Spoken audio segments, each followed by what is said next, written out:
everyone.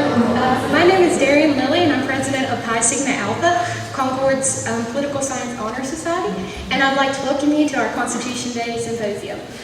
Firstly, I'm going to go over some rules for the event.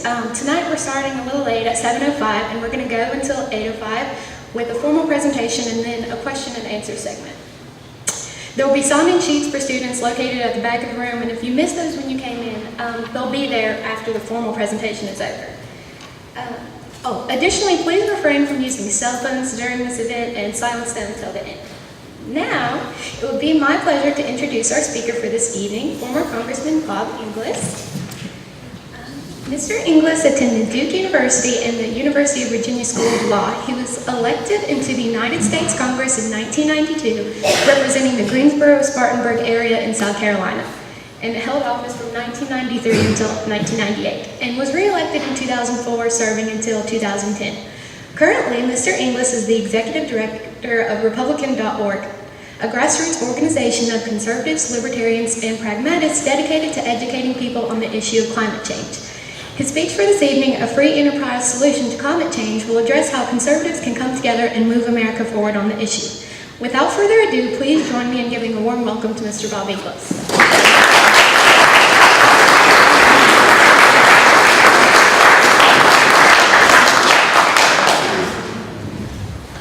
Let's see. Yes, now you can hear me better, right?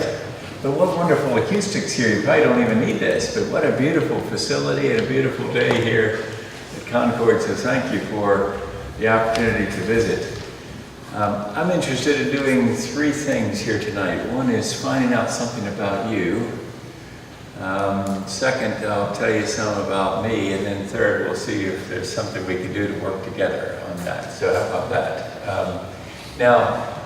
The first thing is, in order to find out something about you, I hope you have your cell phone handy. You just told us to turn it off. I need you to turn it back on for a minute in order for you to find out something about you. Because I've got this thing that helps me work when I go like this. There it is. What I'm interested in you doing is just participating in this poll everywhere questionnaire. So here's the way this works. If you text eco-right to that number, I hope you can see it way back. The number you text the word eco, E-C-O-R-I-G-H-T, to the phone number 22333. And when you do that, the first 100 are signed up as part of this thing called Poll Everywhere. And it will then allow you to answer this first question, which I want to give you great latitude, enormous freedom here to tell me, just to describe in a word your political views. I'm interested in this is you can make it Republican, Democrat, Libertarian, Independent. You can make it socialist, you can make it, free, something. Whatever you want to put, some word that would describe your political views. And then it'll do this word count. So we got, right now, the independents are winning, Republicans are in close second. It's like a horse race. Liberals are coming in third. I need to do color commentary here of this sport that we're having here. Okay, conservatives winning right now. Liberals, big competition between liberals and the conservatives. And feel free to use, like say, any word you want to describe yourself. This is going to be helpful to me. See, if it's liberal, then my talk is going to be all liberal. If it's conservative, just kidding. This is a way for politicians to find out which side you're on so I can be on it with you. Not really, I'm just trying, I want to find out something about you. So you're telling me about yourselves here. Everybody's, if you're in the way back, I might not be able to see it. You text eco-right, E-C-O-R-I-G-H-T, to 22333. And then you're signed up for this thing. About everybody vote? No, we got some more voting. So it looks like we got a few more liberals in here than conservatives and independents. Jack, what are you doing? Get going on that thing. It's President of College Republicans up here. Come on, get some more votes. You know, get Mr. Kennedy here. He knew how to count votes in 1960 here. Get some votes going. Just don't tell anybody I said that about the votes in 1960. Anyhow, so okay, so it looks like the liberals have a slight edge on us, Jack. Okay. Next question. All right, now we're going to put you in a little bit of a more constrained environment, okay? So, where would you, if you're forced into these broad categories, where would you end up? Are you right of center / conservative? That'd be A. Middle of the road, centrist is B, and left of center progressive would be C.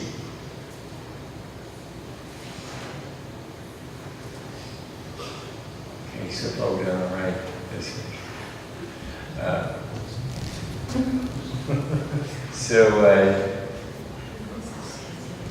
It's fun to see it change, and as people are playing with it, we're getting really close. We're going to be really balanced here, it looks like. The early returns are showing balance. Anybody want to keep on voting here?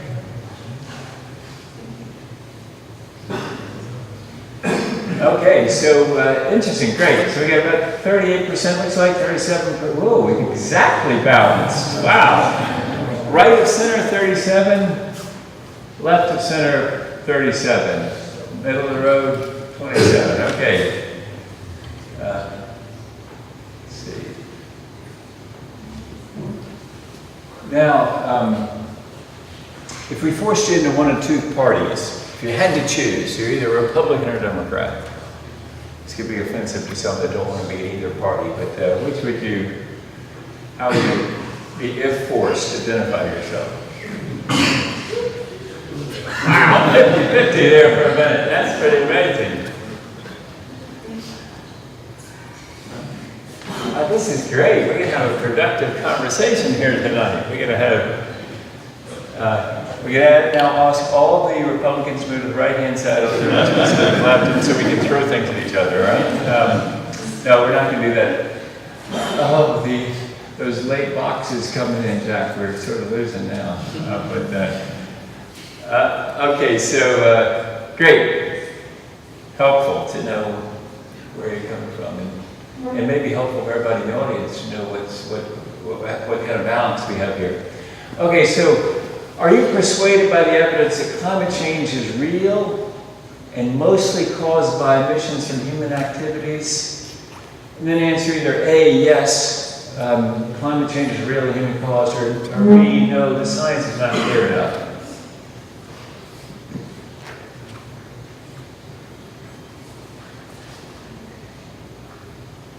And this may sound counterintuitive, but I'm hoping that B number gets up there, because otherwise I'm preaching to the converted, you know what I mean? So I need some conversions here tonight. We're going to walk the aisle down here.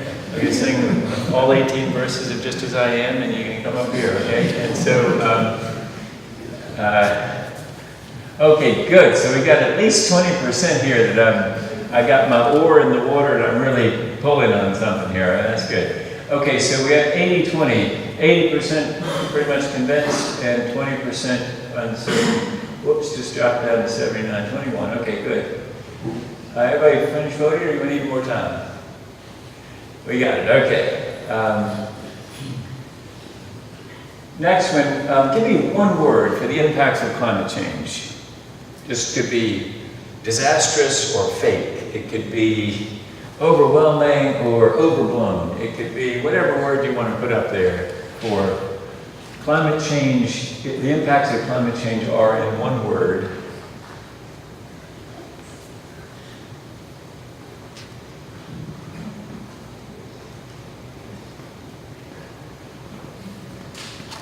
Good, so we get, see, I'm going to be talking to that bogus person. I really need to get them to walk up here and down the aisle.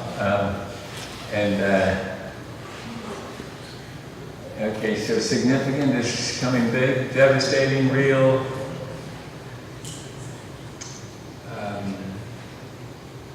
Catastrophic's pretty big.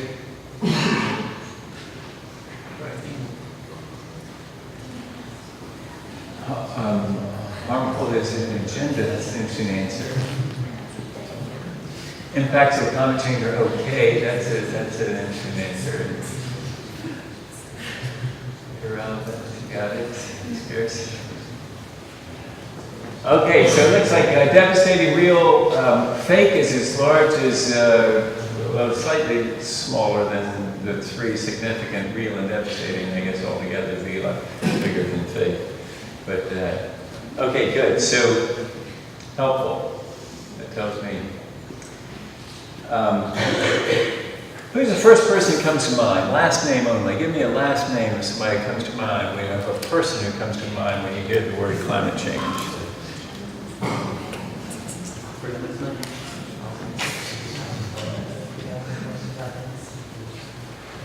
Oh, DiCaprio.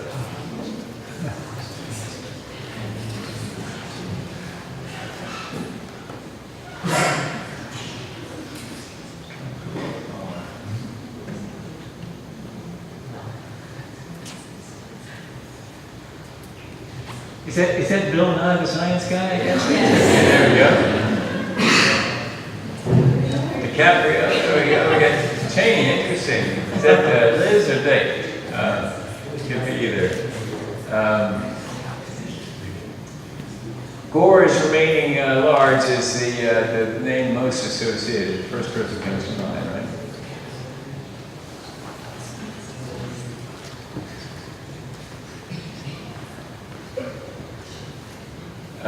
Debbie must be a local favorite. Okay, so, got it. Okay, it looks like Gore is going to remain the largest, right? Trump's coming in a close second, looks like in the word block. But he's still.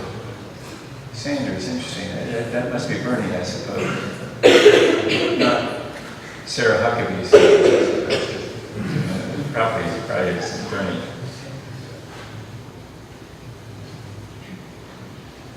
Okay, so Gore looks like he's in the center there.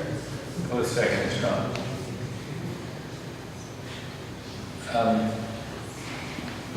The most important roles for the federal government in dealing with climate change. Now, this is going to be a little bit confusing, okay? You get to vote 3 times, but you have to send separate texts for each one. So if you want to vote A, nothing, the government should have no role in climate change, you need to hit A and then start over and hit another one, resend, send the second letter. Does that make sense? So you get to vote for up to 3.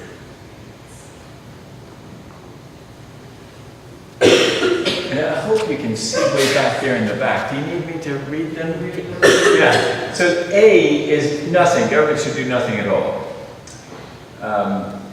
So vote for A if you want to say the government should do nothing about climate change. Vote for B if you think the government should fund research into climate science. So B is for research into climate science. C is the government should fund adaptations, build seawalls in lower Manhattan, maybe figure out a way to pump water out of Miami. So C is the federal government should step in and do some adaptations. D is subsidies. The federal government should pay specific subsidies for wind, solar, electric cars, things like that. Make it so those are more cost effective. And then E is if you think ensure polluters are accountable, is have the federal government ensure accountability for emissions, basically bring accountability for emissions. And then the last one, F, if you believe that the federal government should negotiate some international agreements to limit climate pollution.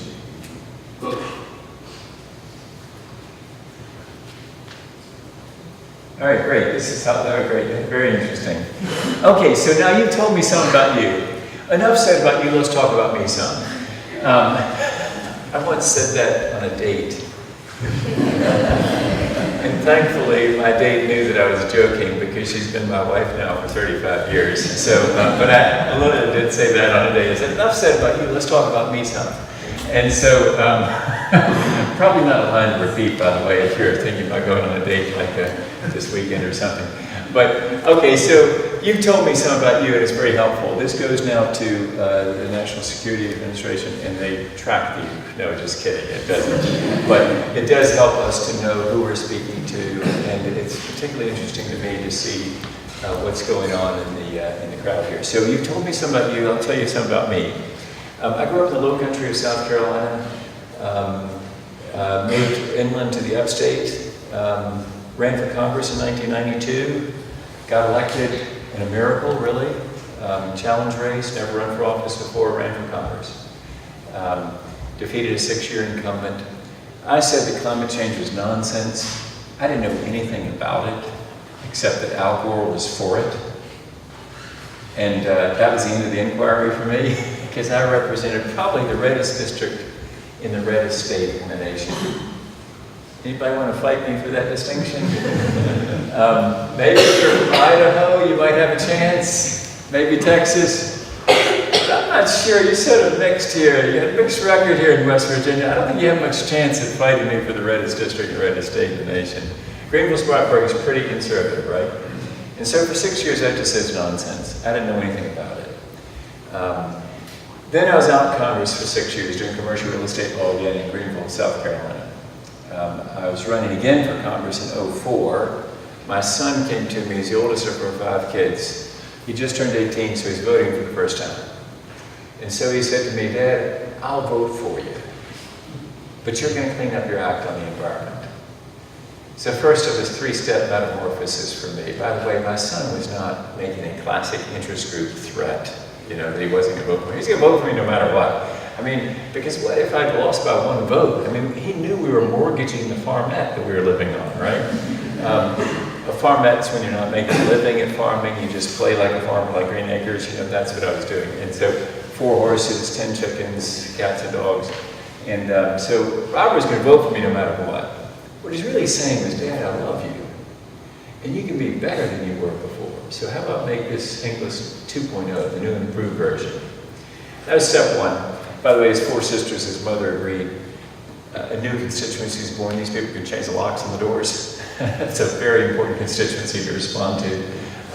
And so that's step 1. Step 2 was going to Antarctica with the Science Committee and seeing the evidence in the ice core drillings. It's basically this, fun fact and no one tell. The South Pole is a desert. It gets 1/4 inch of precipitation a year. They describe their ski conditions as a mile of ice and a couple inches of powder. And that's literally what it is. It's a mile of ice and then there's a couple inches of powder on top. And so in that mile of ice, we have an amazing record of the Earth's atmosphere. So the scientists drill down through the ice, they pull up the ice cores, and they take them to Ohio State, where they put them in a big freezer. And then they study the ice cores to figure out how much CO2 is recorded there, among other things that they're studying.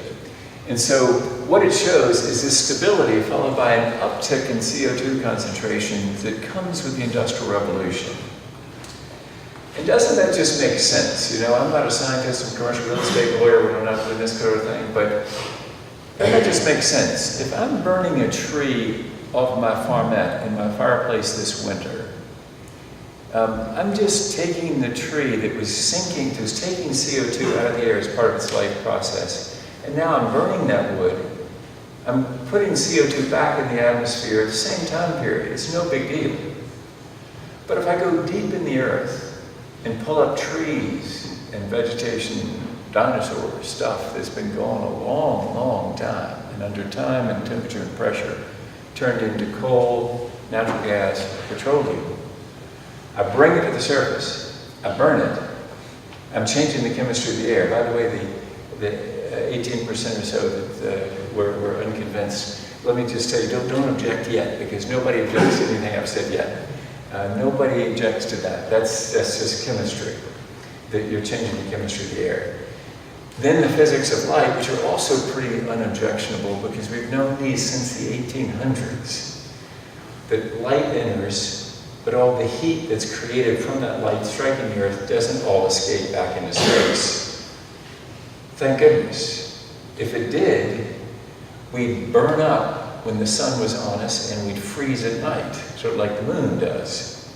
But because we've got this glorious layer of greenhouse gases around us, it moderates our temperature. So nobody objects to that yet. And not the chemistry, not the physics. The only objection is, well, are we that big of a part of the cause? And that's where you could object if you're in that, I think it's 18%, okay? So that's the step 2 for me, is seeing the evidence in the ice core drillings in Antarctica.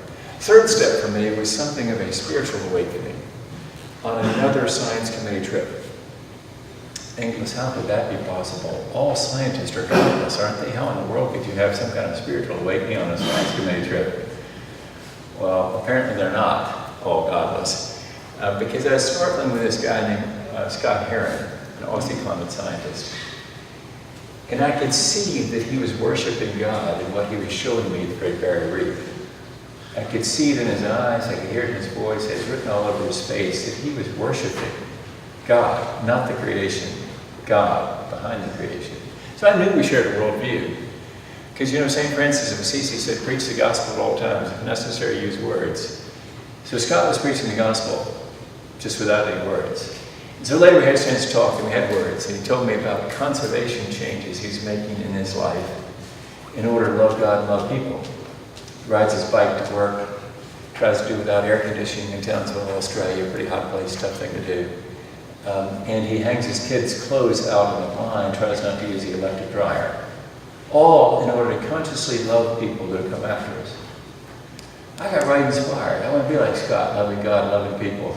So I came home and introduced the Raise Wages, Cut Carbon Act of 2009. Note to self, do not introduce carbon tax in midst of Great Recession in reddest district and reddest state of the nation. It will not go well for you. And it did not go well at all. There was a runoff in the Republican primary, and a guy named Trey Gowdy got 71% of the vote, and I, after 12 years in office, got the other 29%. Now, in fairness, I'd committed some other heresies against Republican orthodoxy. I was for comprehensive immigration reform, although we never called it that. Probably the district could tell that we didn't have an out for gay folks, and that was sort of, maybe they could tell that. I voted for TARP, the Troubled Asset Relief Program, which can't be forgiven by the Tea Party. I voted against the troop surge in Iraq because I had conservative concerns. My friend, and he is my friend, George W. Bush, was doing nation building in Iraq. But my most enduring heresy, I'm in the chapel here confessing all my sins, aren't I? But anyway, my most enduring heresy was saying that climate change was real, and let's do something about it. Because it appeared that I'd crossed to the other side, that I was marching up there with the guy's name who came up most, Al Gore. And so it didn't go well. I got tossed out of office, and since then have been engaged in this effort to convince the country, and especially fellow conservatives, that there's an answer in free enterprise to climate change. And so that's, now there's 6 of us in this. I got 3 folks in DC, 1 in Wisconsin, 2 of us live and work from South Carolina. So that's about me. We found out something about you. I've told you some about me. And now we're moving on to figure out whether we can work together on something. And I'm realizing that I'm in West Virginia. And it reminds me of the time that I spoke at American Legion Boys State in Kentucky and West Virginia. In Kentucky, it was in Muhlenberg County. You know the song, Daddy, won't you take me down to the Green River, down where Paradise lay? You know the song? It's in Muhlenberg County. I was in Muhlenberg County. This guy says to me, the first question, he goes like this, he says, son, do you realize this is gold country? Yes, sir, I do. And so, okay, it's tough. What I'm about to say is sort of tough, right? I'm in West Virginia, and I realize that. But I want to identify first with anybody that's dealing with what looks like is coming and is happening to coal. Because I've lived through this in the 4th District of South Carolina in something called textiles. And I think it's a very similar situation. Textiles, like coal, were a way of life. We had people who lived in textile mill villages. They worked at the mill for generations. Father worked there, son went to work there, daughter went to work where her mother worked. There were company stores, they were paid in script. They even had a baseball league, textile baseball. Shoeless Joe Jackson played in the textile league. Okay, so it's quite generational, quite identity, it was security, it was all kinds of wonderful things. And it went kaput in my measuring life in Congress. In 1992, when I got elected, surprisingly, I remember going to Spartanburg, South Carolina. By the way, Greenville used to call itself the textile capital of the world. Right? That was what we called ourselves. And in 1993, all the magnates of all the owners of the textile companies were there, just like all the coal company owners are there, and they're telling us in the congressional delegation, here's what you're going to do. You're going to go up there to Washington, you're going to lock arms with folks from North Carolina and Virginia and Alabama and Mississippi, and you're going to make sure to, by golly, keep those cheap imports out of this country. You got it? Now go do it. That was really sort of the marching orders in 1993. It was almost possible. Except, as time went on, then I was in 6 years, out 6 years, came back for another 6. That second 6, let me tell you, there was no chance of getting that thing put back together. The multi-fiber agreement was expiring, and you know what the American consumer said? To heck with American textiles. They said, if you can sell it to me, fine, I might buy some American Apparel stuff, that's a brand that's made in America. Or, you know what, I like this Chinese stuff, and that Vietnam stuff is really cheap. And I can go to Walmart and I can get a pair of shorts for like $7 and keep the other $20 in my pocket. Thank you very much. To heck with the American textiles. We went under the bus. And so when I said to West Virginia Boys State and Kentucky Boys State, I'm saying here to you tonight, is coal is going under the bus. And so, and there's really very little you can do about it. And now the thing you can do is, in the process of this, figure out a way to pay out all the pensions, get a deal going where Kentucky and West Virginia get together and say, you're going to fully fund all the pensions. When these companies go bankrupt, the pensioners are going to get their pensions. You're going to fund some job retraining, maybe some relocation assistance. You maybe get those deals done, but the deal of saving coal from the abundant supply of natural gas, that means the price has come down on natural gas, that has caused 6 coal-fired plants, for example, in South Carolina to convert to natural gas. They are no longer your customers in West Virginia, they are now customers of Texas. And they're not coming back. That's the reality we're dealing with, right? So, here's what happened though in South Carolina. We had a very effective governor, Republican if I may say so, named Carroll Campbell, who personally recruited BMW to South Carolina. BMW means Bubba makes wheels. I don't know if you knew that or not, but that's why they came to South Carolina. It really means Bubba makes wheels. It's actually not, it means something about, there's some names I can't pronounce in German. Anyhow, so they came to South Carolina, right? Carroll Campbell personally recruited them. BMW now has over $6 billion on the ground in Spartanburg, South Carolina. They employ over 6,000 people, and they have 20,000 supplier jobs. Those numbers make it twice the size of coal in West Virginia. And that's what saved the day. It replaced the textile industry. If I were still representing that district and BMW hadn't come, we would be depressed. we would have unemployment of 20 or 25%. But because BMW came, they replaced the textile industry. And great workers who were very dedicated folks moved from textiles to cars. And they're making good money and making some very fine cars in Spartanburg, South Carolina. And by the way, BMW is very proud of those cars. If you've ever seen the sticker price on them, they are very, very proud of those cars. Anyhow, let me give you another empathy, another identifying and empathizing with the coal miner. My dad worked for a paper company, Union Camp. Anybody heard of Union Camp Corporation? It became International Paper, and now I don't know what it is. For 37 years, my dad was an industrial engineer there until 94. And so my mom, who died 3 years ago, was the ultimate company wife. She would tell everybody, if you cook wood chips on your stove, they'd smell just as bad. 75% of what comes out of that stack in Savannah is steam. Smells like bread and butter to me. All those lines, right? And I was from Family 5, we repeated all those lines, justifying Union Camp's stinking up Savannah. It even stunk so bad, it came 20 miles over to where we lived in South Carolina. Anybody been around a paper plant in the old days? I mean, they stink. And so, my first 2 years in law practice were in Savannah, Georgia. And the wind was blowing the wrong way one day into downtown Savannah. And the project that I've been working on was Fort Howard Paper Company was building a $1 billion recycling facility.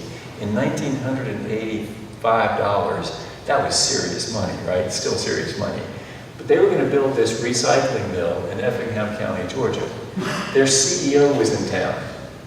I was a brand new lawyer, so I was literally carrying the bag for my senior partner, who was, so we came out of our building down to the street level. The wind from my dad's plant was blowing, unfortunately, into downtown Savannah.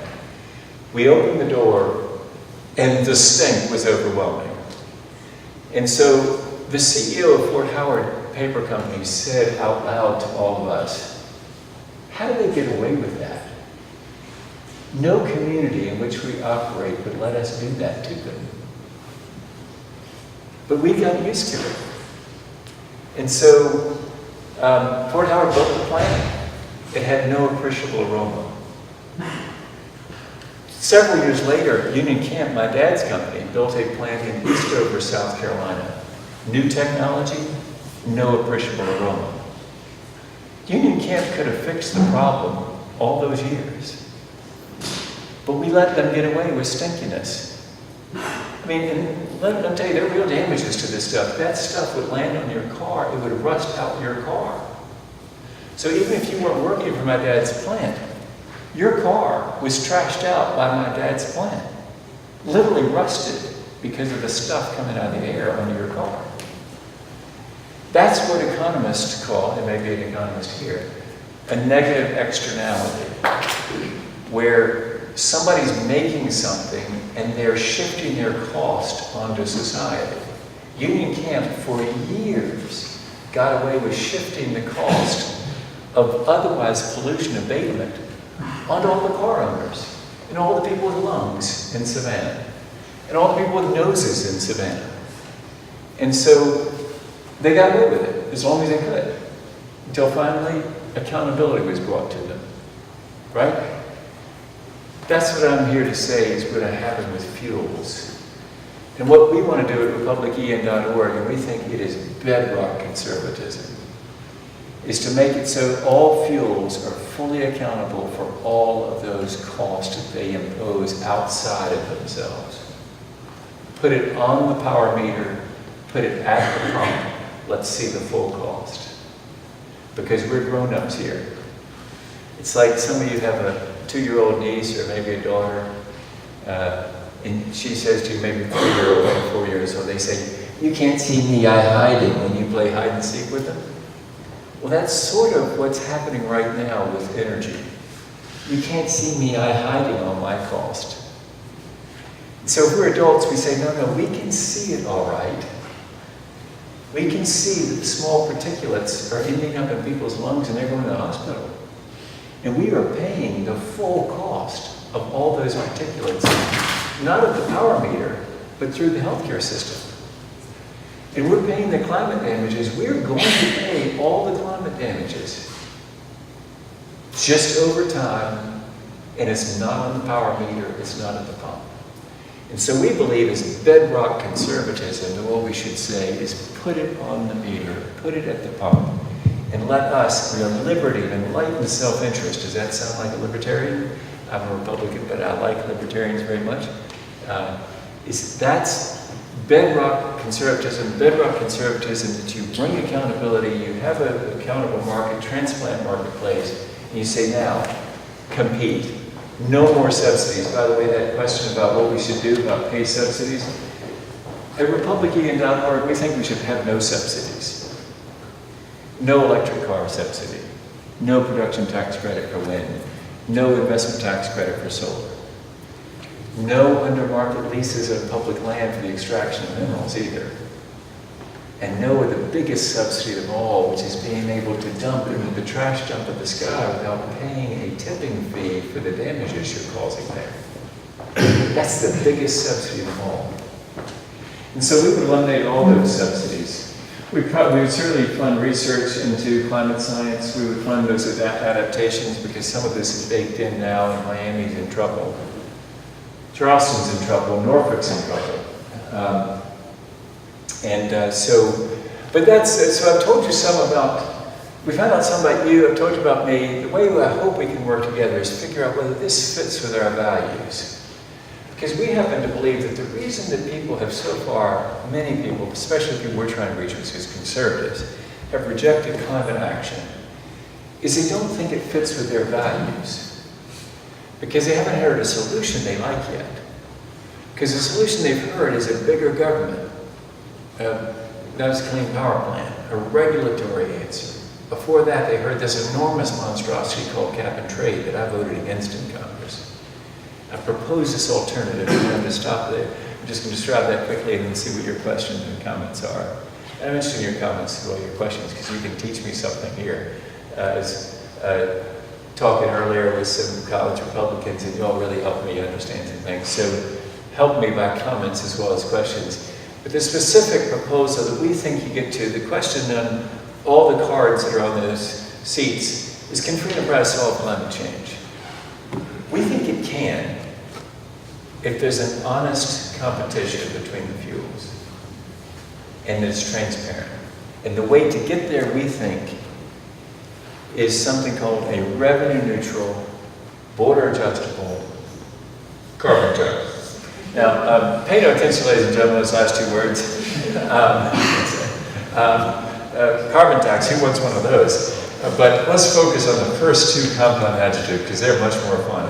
Revenue-neutral, that's government speak for we're going to cut your taxes somewhere else.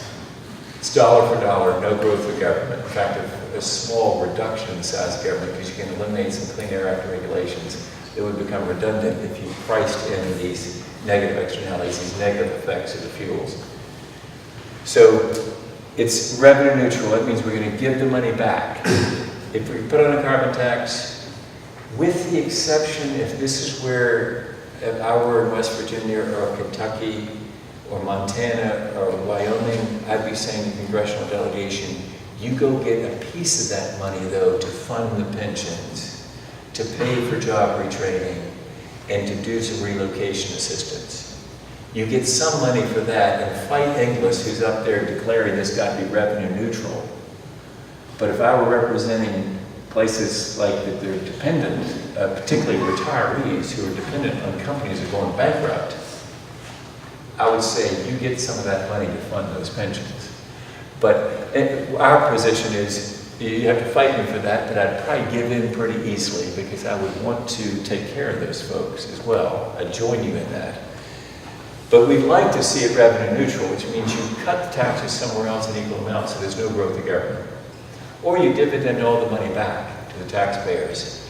If there's somebody here from the Citizens Climate Lobby, that's their good idea. It's to basically send you an Alaska Permanent Fund check. You get a check in the mail, for all the money coming out of carbon tax. So you see here, there's no growth of government. And then the second part is make it border adjustable. That's another government speak term, which basically means we're going to apply the same tax to imports. And so China would object. They would say, you can't tax our flat steel coming through the port of Charleston, South Carolina. That's an impermissible tariff. They take us to the World Trade Organization. We think they lose in the World Trade Organization based on precedents in the chemical industry. And then 24 hours later, because they have an amazing way of reaching consensus in China. You know, they're a very efficient government, not very fair or nice government, but they are very efficient.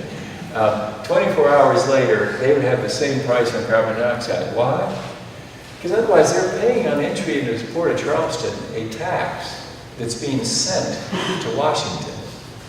But if they just collected it in China, that money would have gone to Beijing. So 24 hours later, they got the same price on carbon dioxide. And then the whole world follows. Reason? If you're doing business anywhere in the world, you're doing business with America or China. And so actually that last one you got up there, negotiated international agreements. At RepublicEns.org, we don't even need any international agreements. All we need is a bold move by the United States that says we're going to use the power of our marketplace. If you want access in here to sell your stuff, fine, we're open to trade. But when you get here, you're paying the same carbon taxes you would have paid if you had made it here. And then the whole world follows. No agreement. It just becomes in their interest to follow us. And so we think it's, anyway, that's our idea, RepublicEns.org. We're looking for freedom price solutions. We found out something about you, I told you something about me, confessed all my sins, told you about my dad's stinky plant, and now, let me see what questions or comments you have about these things. Checking it off, overstaying that welcome. Questions or comments, like I say, I'm interested in your comments as well as your questions, so you can teach me something here tonight. Yes, Jack, the president of the College Republicans here. What do you think it will take for top-level Republicans in the Senate and the Congress to start acknowledging climate change, to recognize it as a problem? I think it takes them seeing a constituency for action. I hope I'm not shocking anybody here by saying this, but politicians typically follow, they don't lead. In fact, it's a very rare bird in politics who actually leads.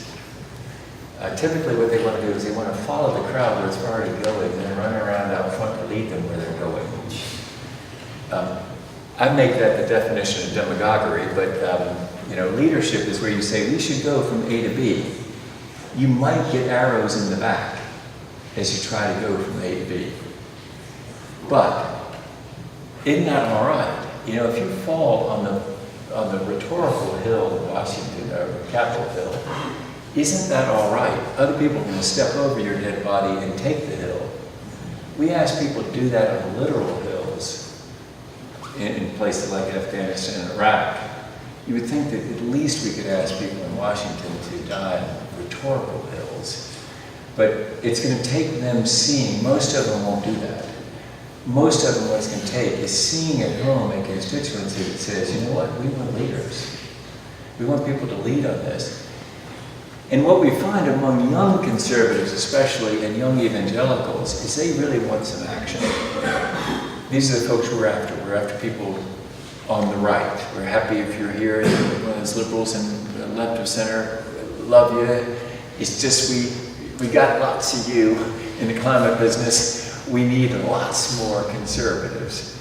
And so what we find is among young conservatives and young evangelicals, they're generally with us. Their parents are a little bit harder. Their grandparents, really tough for us, to tell you the truth. Because those folks feel like they've seen more change they want to see, they want to just stop change. But if you're young, you sort of want your party to be relevant to your future and to be showing a way to the future. And so that's what, so we're trying to develop that kind of constituency. What are some questions or comments? Yes, sir. Here's a comes the microphone so everybody can hear you. I appreciate what you said about taking care of the coal miners, pension, relocation, and so forth. Job assistance, yeah. You know, those who have been among the leaders trying to do something about climate change have done what's relatively easy, and that's demonize the leaders of the coal industry.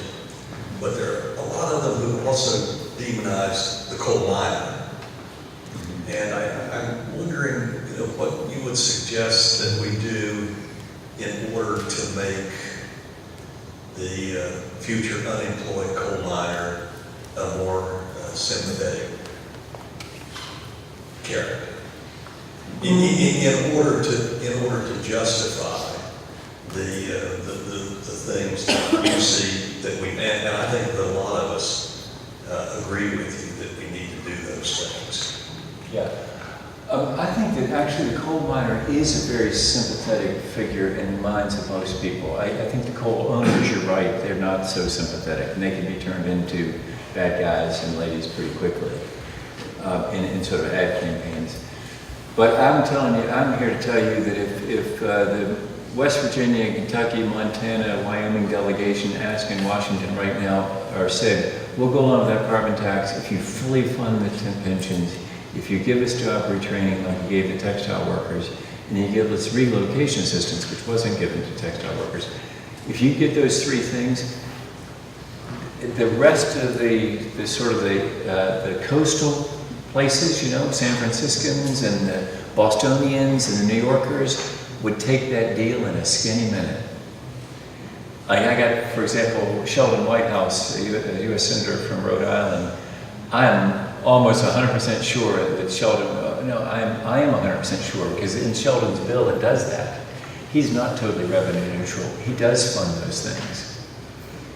So they take that deal, and it'd be done quickly. The coal miner can be taken care of in a carbon tax because there's a lot of money in it. I mean, this would not be a problem for the deficit. There'd be a huge amount of money coming. And of course, we at RepublicEns.org want to turn that back around to the taxpayer and just give it right back. But there's a sympathetic case to be made for the coal miner to say, listen, these people, in a lot of cases, gave their lungs and their health to us, powering our lives, fund their pensions. And that could be done. That's a real doable deal. I don't know anybody that would object to it, to tell you the truth. So that's available. The question, though, is whether, you know, it's sort of like, it's very similar to textiles in this way, as telling the college Republicans earlier that my friend Roger Milliken, who's a campaign donor of mine, he's the only billionaire that ever came to my house. It's a house that my wife and I bought for $77,000, and by the time Roger Milliken got there, we'd spent a little bit of money on it, but he's the only billionaire who's ever been in my house. And a real gentleman, very generous. He's dead now, 6 or 7 years ago. But he inherited $50 million and turned it into $1 billion. And he's a very successful businessman in textiles who diversified into all kinds of other things, and his company continues very successful today. Lined up behind him were a whole bunch of little textile companies that he said, come on, fellas and ladies, let's go up there to Washington and get this thing done, right? And so those little companies went out of business. Roger Milliken's company kept going because he had diversified. And so it boils down to whether you got the ability to change into something new and different. Here in West Virginia, I think there's a real opportunity in natural gas. And by the way, we are unusual in this space, and this may start losing me some points among those that said they were liberals or progressives or left of center, is we think fracking is great. We think that if you can sell a product that's 50% less CO2 and bridges to something else, we're all for you. And so fracking for natural gas could be something that comes to replace many of those coal jobs, I would assume. Similar kinds of skills, drilling, heavy machinery, technical work. It seems like those jobs could be pretty similar. Other questions or comments? And get the microphone back here. Yeah. How are you doing? Good. Good to be here. I know that you just said natural gas is one of the things that you think we could focus on here in West Virginia. But with coal being such a large industry for our state, I know that you said, job relocation, training, and teaching the coal miners. Pensions, correct. What about the guys who are trained conductors and have, whose jobs have been affected indirectly as far as the war on coal has progressed? Yeah, great question. Yeah, of course, it is, the ramifications are broad, like you say, it's people, it's all kinds of machinists, it's people that supply tools and stuff, it's people that drive trains. Yeah, it's a big hit to, if coal goes, it's a big hit to the railroads. Here's what I'd say, and this is where we conservatives sometimes sound sort of heartless, because we say it's like this, whale oil was a big thing until we discovered that there's a new thing called petroleum. And coal used to power our ships, and then we made it into petroleum, and things move along. And so typically we conservatives have been in the awkward position of saying, listen, we can't defend you if you're a buggy whip manufacturer, right? Because we don't need buggy whips anymore. And you'll have to retool into something. Okay, so that really sounds pretty heartless. So let me try to make it a little bit more winsome by saying we care about those people, but I also believe that they are educable. I mean, yes, you drive a train. Can you do something else? I think probably so. Because if you're smart enough to drive a train and to handle all that responsibility, there's surely something else you can do. And so we got to get people thinking that it's not that and this particularly for all the students here, you're going to have 2 or 3 or 4 careers in your lifetime. I'm sure that's what the the university is telling you. So don't plan on going to become a software programmer, for example, and expect it to remain. Because you know what? There may be a robot that replaces you in that line of work. So be ready to move to something else, to retool and move.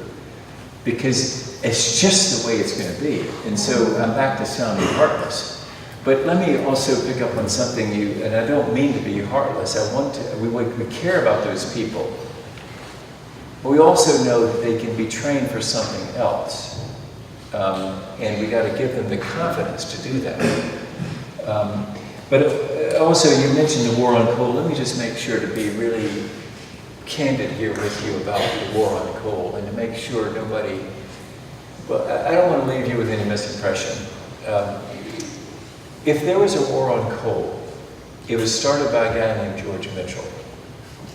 He was the guy who perfected fracking. He's the guy who did it to coal, not Barack Obama. It's convenient to blame it on the secret Muslim non-American socialist in the White House.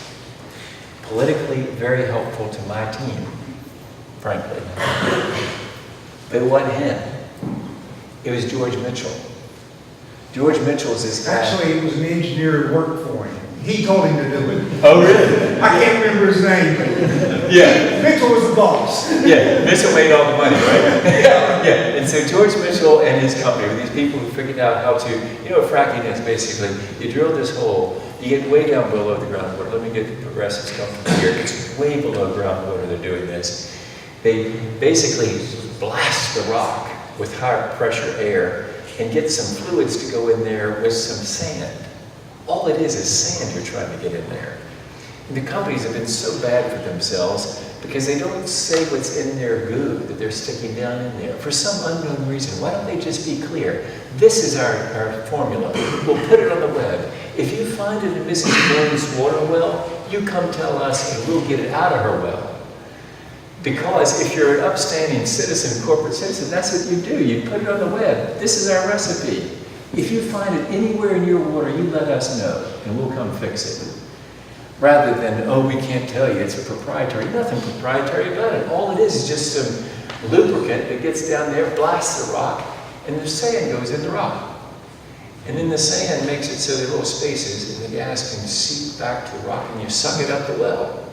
And you put it in a pipeline, and you sell it to us to heat our houses. And so so what happened is George Mitchell perfected all that. And it made it so that it expanded the supply of natural gas, brought down the price.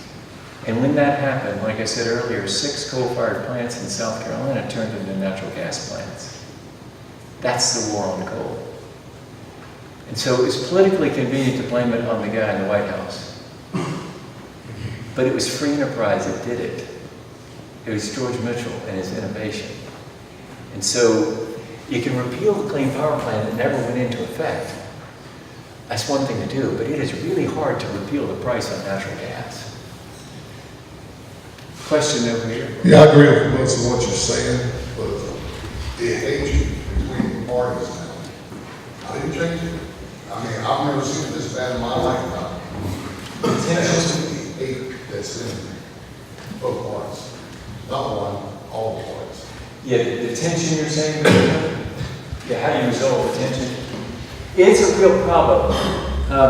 Jim has a really good theory. I should call on him to tell you that They hear me all the time. yeah, there really is. That we become, I like when we had dinner and he was telling me that I think it's right, that it's not so much that we've become so polarized, because people don't really understand the intricacies of the arguments of both of the parties. They just generally get the top line, sort of what team we're on. And so we got this thing going on where my team is red. You notice all of our materials are red for obvious reasons. Then you got the blue states, the liberals, right? And they just sort of fight because they're red and blue. It's sort of like Clemson and Carolina. You know, Clemson and the University of South Carolina compete every Thanksgiving Day in football. And the Clemson fans say, those USC fans, they are the worst people in the world. Have you ever been such rude people? The USC people say, those Clemson fans, they are the rudest people in the world. These are all South Carolinians. I know them. They're no more rude than any of the other. You know what I mean? In other words, it just depends on what team you choose. Hate to interrupt. We have time for one more question.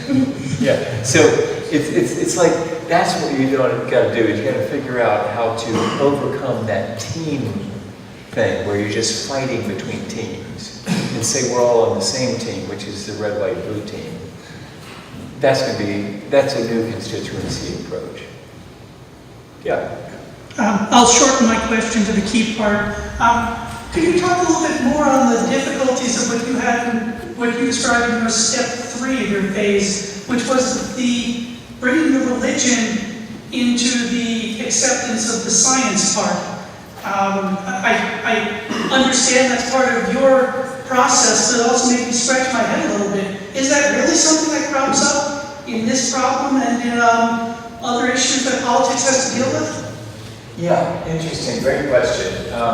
You know, here's what I found out in Congress, and this is relevant to Constitution Day, I guess, is the most faith-friendly work environment that I've ever been in is a U.S. Congress. Far more friendly than my law firm. At my law firm, if you said something about inviting somebody to go to church, I'll have you know, Sonny, I've been a deacon at the Baptist Church for the last 35 years. I mean, you know, they take great offense, right? In the U.S. Congress, you ask somebody to come to Bible study, oh, I might come to that. Yeah, that'd be fun, interesting. Congress honors every Jewish holiday. The deal is you've got to have people home before sundown on Yom Kippur, for example. It's a very faith-friendly place, U.S. Congress is. And people privately and in the well of the House and the Senate explain themselves based on their faith, which is exactly what the framers had in mind, I think. They expected a full expression of faith in the public square and to explain yourself based on your faith. They didn't expect this naked public square we got where you gotta not talk about faith in public. You know, it's like I used to enjoy this menorah lighting ceremony in downtown Greenville, and I used to love to point out that we were in a public park in this downtown hotel, which was literally a park based on the way they financed it. And I used to say, you realize we're in public ground and we are putting up a menorah, and I'm really for it. Because we're expressing faith here in a public space, and it's okay. So here's my view of how science works with this climate change thing. There is a contest in some people's mind between faith and science. They think that, and I respect that view, it's not my view. My view is that my faith is affirmed by science. In fact, you know, it's sort of like, my view of us and God and science is sort of like my wife and I and our 5 kids. Whenever any one of them walked, it was a big event, you know, you film it. Come on, Robert, take another step. Marion, you can do it. Come on, another step. I think that's us and God and science. He's saying, come on, I'll show you how I did it. There's a way to stop the replication of cancer cells. Come on, I'll show you. Come on, get up out of that bassinet. Walk, run, stop the DNA, stop this mutation. I hate it. Stop it. That's my view of us and God and science. So I see this scientific inquiry as wonderful, exciting. Some people see it as off-putting, but I would say to some on the left, it may be that you've made it off-putting to people like me in the Shiny Buckle and the Bible Belt in South Carolina. You've made it off-putting because you told us that we had to believe what Carl Sagan used to tell us on his show, the cosmos. It's all there was, all there is, all there ever was, all there ever will be. He's dead now, but I would tell him, Carl, that's not what I believe, and it's not what the people I used to represent believe. We believe God made us, redeemed us, and will restore us. And so that's quite different, and you needn't force me into sort of a godless evolution in order to accept climate science. Lead me with my faith, and I can find plenty of evidence in Scripture to tell me to operate as a steward in this glorious creation. And to the people who say, no, man has dominion over the earth, and they developed a theology of dominion theology, I would say, well, go check out the character of the king that's reflected in the Scripture. He's a very benevolent king. He would not rape and pillage the earth. He would not destroy the creation around him. And so if there's a dominion that man, humankind, has over the creation, it's a very benevolent dominion. So I think I'm out of time. Thank you very much for the opportunity to be with you.